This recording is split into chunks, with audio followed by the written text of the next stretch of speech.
Hello everyone, and welcome to what is quite possibly the easiest Ravine Chimps guide ever. No abilities, no micro, no Geraldo, and minimal RNG on pretty much every single round, except just a few which I'll mention when we get there.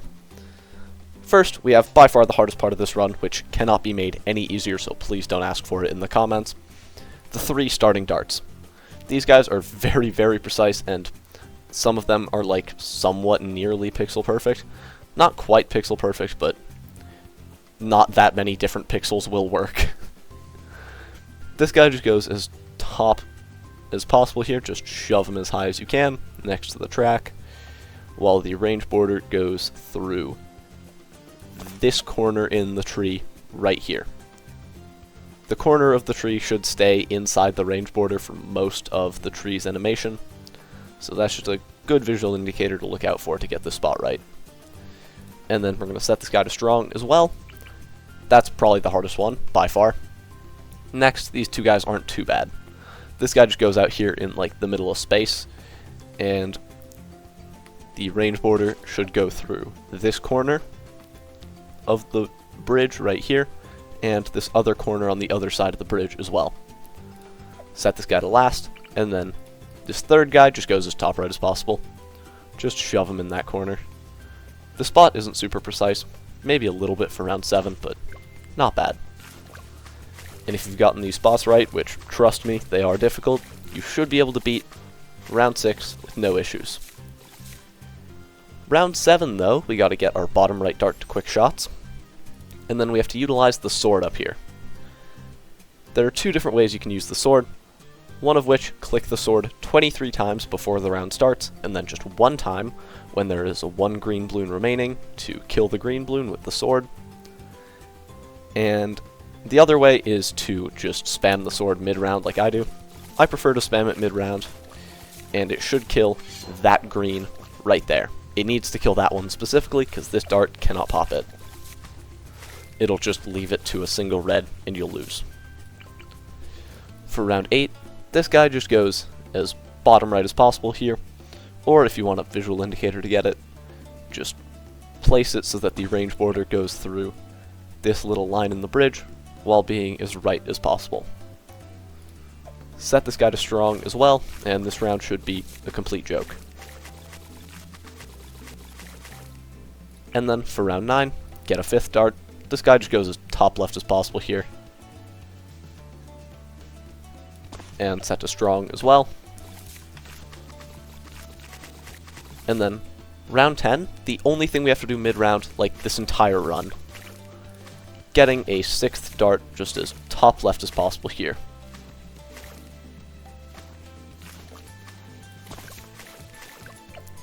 You have a ton of time to place this guy, so don't rush. Like, you only have to get it before the big wave of blues at the end of the round, and look how much time there is until that. And if you turn off fast forward, you have 3 times the amount of time, so don't rush, just get it down when you can. For round 11, there's a 7th dart right over here, next to your quick shots guy. This spot can be a little finicky to find sometimes, but you should always be able to find it.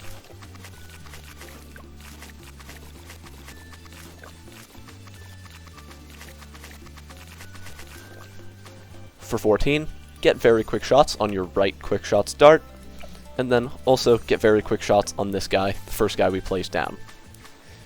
And now we're going to get them both to triple shot over the next few rounds, starting with the guy on the left. Get triple shot for 15, and then get triple shot on this guy either mid 16 or before 17. You do need it to beat 17, I'm pretty sure, so just get it before then.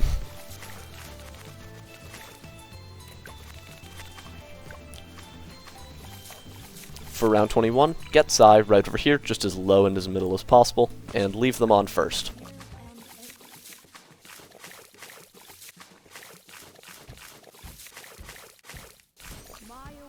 Now, on round 22 and 23 are the only rounds the entire run where there might be a little bit of RNG that just caused you to lose.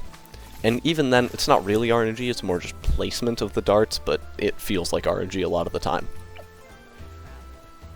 For 23, set side to strong. This seems to prevent RNG the best, so...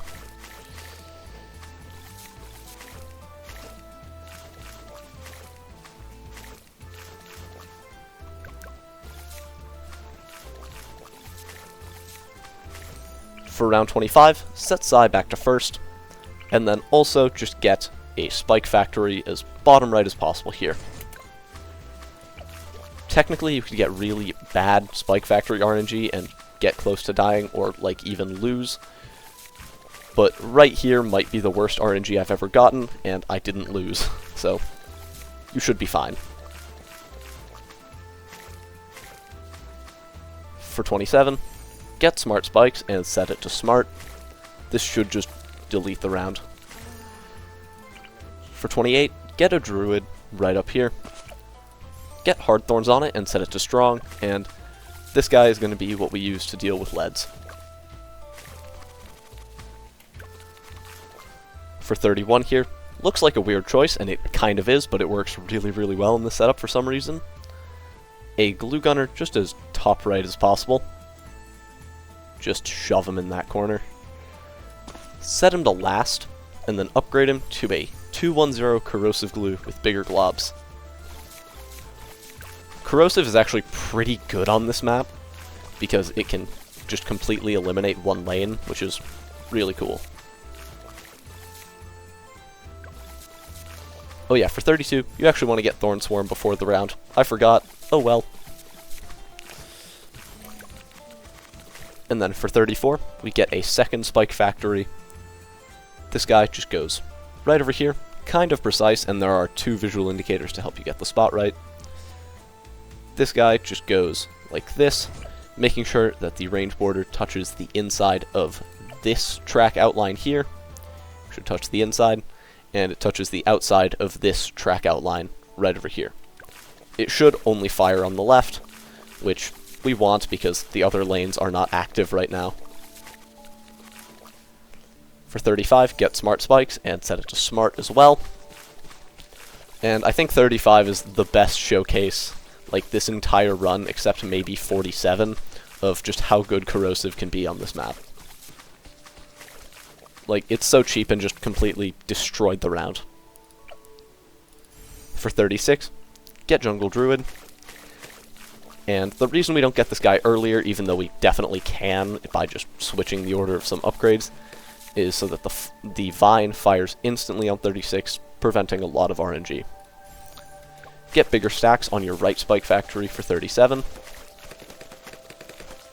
and then get it on the left one for 38 as well. For 39, weird thing, we're actually going to set our druid to first, just so that it doesn't interfere with the corrosive glue and cause you to lose. This allows the glue to get everything, and the druid deals with it after.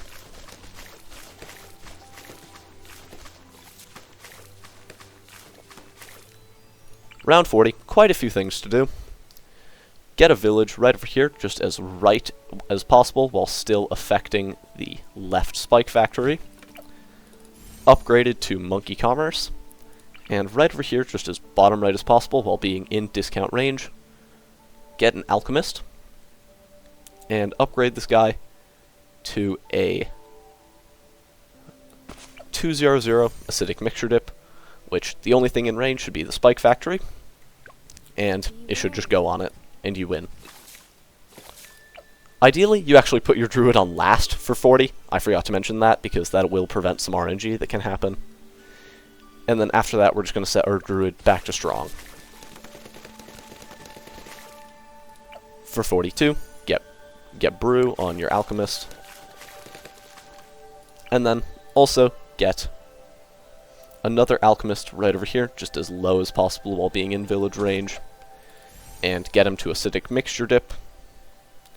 And then you can get brew mid-round if you'd like to. Shouldn't be needed though.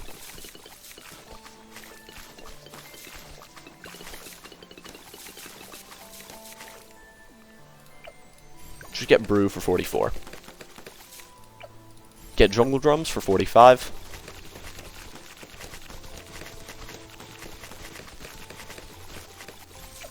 Spiked balls for 46 on the right side.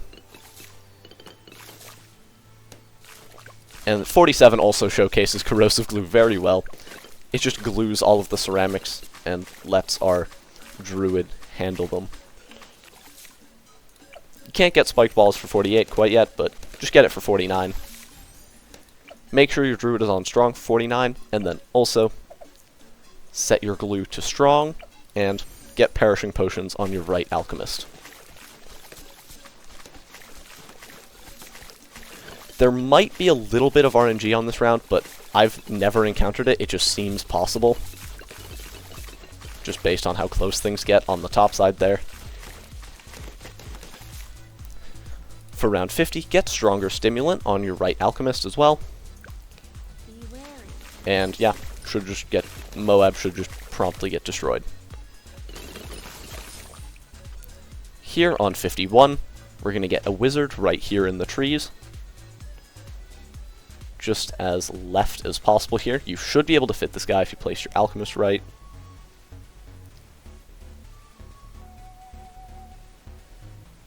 And this guy is actually going to be a Prince of Darkness late game, so we're going to start upgrading him to a 104 Necromancer. And the alchemist should be affecting your spiked balls and your necromancer only.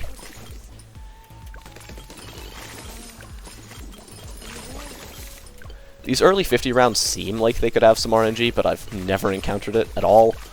So, like, it's probably not possible. Just use a stun if you're scared. Get spiked mines on your right spike factory for 57.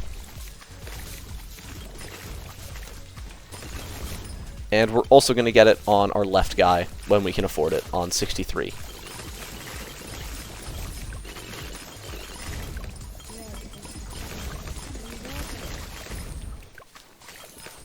Ideally on 62, not that many Moabs go to the left, but it'll happen. Just get spiked mines for 63. And we're not actually going to start the Prince of Darkness save up quite yet. We have one more tower to buy that will let us save up to Prince of Darkness very easily. Well, I'm pretty sure we can save up to it just like this, but good way to prevent RNG is a sniper down here. Just as low as possible. Make sure this guy is as low as possible here, while still seeing just a little bit of the left entrance. And upgrade him to a 202 set to strong as well. This guy should not steal the stim buff from your spiked mines.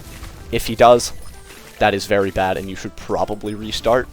I'm like 99% sure it's not possible to beat the rest of the game if this guy is stealing the stim buff from your spiked mines.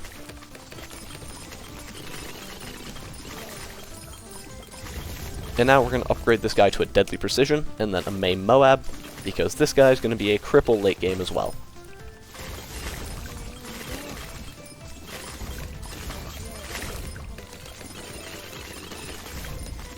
You can get it mid 70 if you'd like, but you shouldn't have to. Just get it for 71. And just watch these next few mid-game rounds fly by.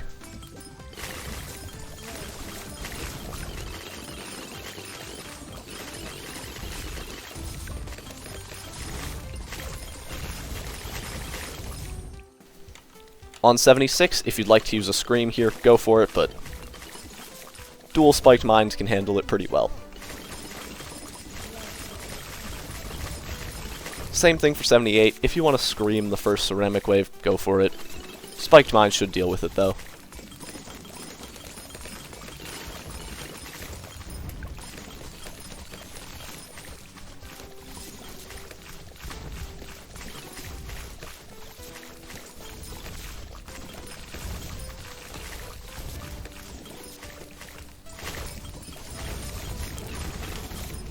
We're just a little bit of money off of Prince of Darkness for round 80, though, but our main Moab should just kill it. Even though it will kill it very slowly, it'll kill it. And then Spiked Mines just tanked the rest. And we get Prince of Darkness for 81.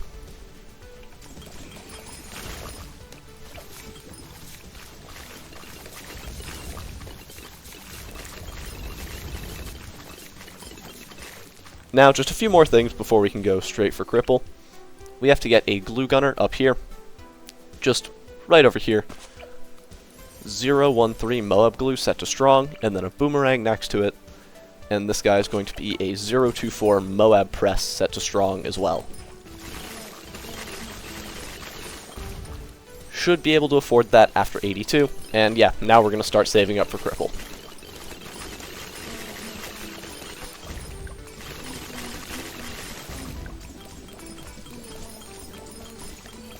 '85 and 87 are the two very scary rounds with this setup, so if you would like to use a Scream, go for it, but it shouldn't be needed.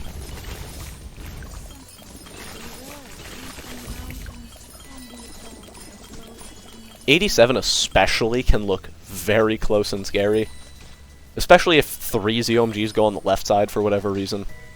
Moab Press likes to do that though, so I'm not surprised. If you want to Scream when just a bunch of Moabs show up, you can do that, but Prince should get some Graveyard and eat the rest of the round up.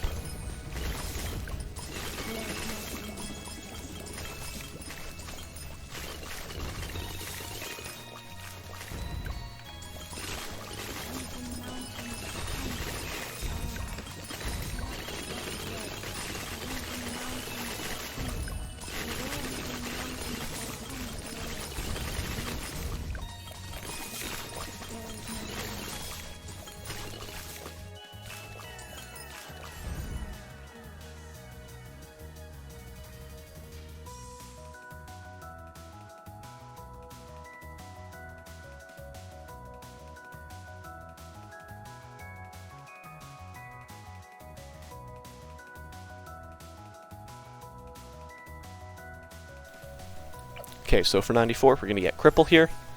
And if you want to set this guy to first for this round, you can, but you shouldn't have to. Spiked Mines can tank a lot more than you think it can. And that point will be proven on a lot of rounds.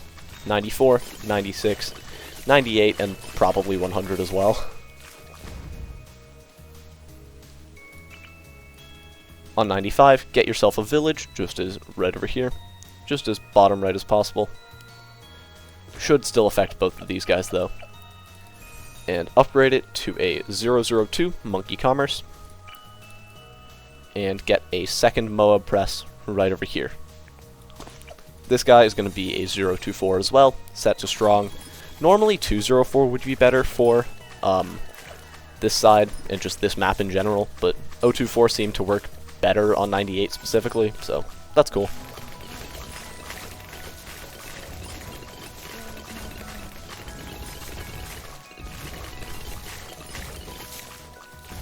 For 96, get Jungle Drums.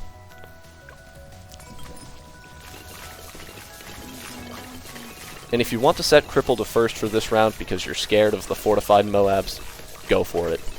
Not needed whatsoever though.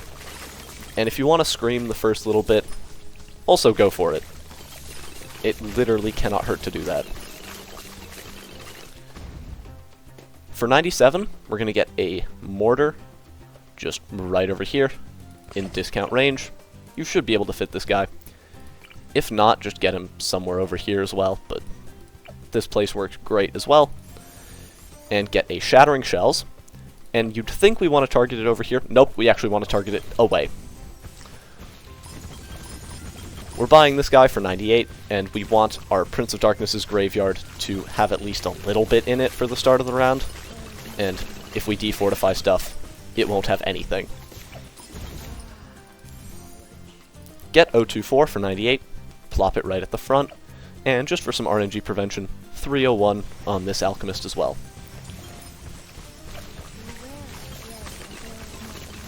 This round gets absolutely destroyed by our setup, even if Spiked Mines has to tank quite a bit. If you want to Scream, just go for it. That should clear up a lot of the round. This is actually the scariest I've seen it get in a while. So yeah, if you want to use a Scream there, just go for it. Shouldn't be needed though. Move your Shattering over here for 99. And also get a third Moab Press down here. 024, set to strong as well. This guy is exclusively for the round 100 insides. And then for round 100, because it pairs very well with Cripple, we're going to get Attack Shooter right up here. Just a 204 Overdrive. And we're going to give it a 320 Alch buff. I'm pretty sure a 300 works just as well here, but 320 is a little safer. And if you want to set your Prince of Darkness zombies down here, go for it. Not needed, though.